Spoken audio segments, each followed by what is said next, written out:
भाग 13 दीवान की चतुराई क्लेवरनेस ऑफ द मिनिस्टर। बात बहुत पुरानी नहीं है। उन दिनों महाराष्ट्र में पेशवाओं का राज्य था। नाना फडणवीस पेशवाओं के दीवान थे। वह बहुत चतुर थे। उनकी प्रसिद्धि दूर दूर तक फैली हुई थी। उनकी परीक्षा लेने के लिए एक बार हैदराबाद के निजाम ने उनके पास एक हाथी भेजा।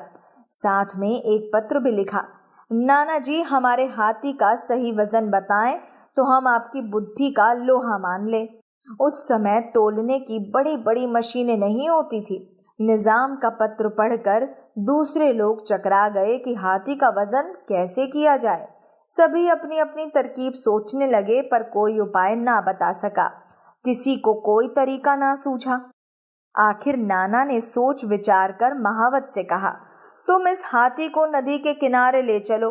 इसके बाद उन्होंने अपने नौकरों को आज्ञा दी। नदी के किनारे एक बड़ी नाव और तराजू बाट की व्यवस्था शीघ्र की जाए। शहर में खबर फैलने में देर न लगी। बहुत सी स्त्री पुरुष नदी तट पर जमा हो गए। वह देखना चाहते थे कि नाना हाथी का वजन कैसे करते हैं। नाना ने महावत से कहा, हाथी को नाव में चढ़ाओ। हाथी को नाव में चढ़ाया गया। हाथी के बोझ से नाव पानी में थोड़ी सी डूबी। जहां तक नाव डूबी थी वहां तक नाना ने एक चिन्ह लगा दिया और महावत को आज्ञा दी कि हाथी को नाव से नीचे उतार दिया जाए।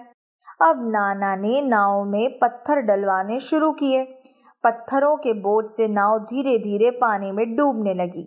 जब पानी की सतह ठीक पहले वाले चिन्ह तक पहुंच गई तो उन्होंने पत्थर डलवाने बंद कर दिए।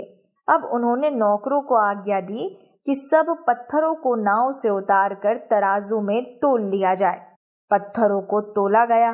फिर नाना ने पत्थरों के तोल को जोड़ा और हाथी का सही वजन बता दिया। जब निजाम को ये समाचार मिला तो वह बहुत खुश हुआ। नाना की बुद्धि का चमत्कार देखकर वह चकित रह गया। प्रसन्न होकर उसने हाथी नाना को इनाम में दे दिया।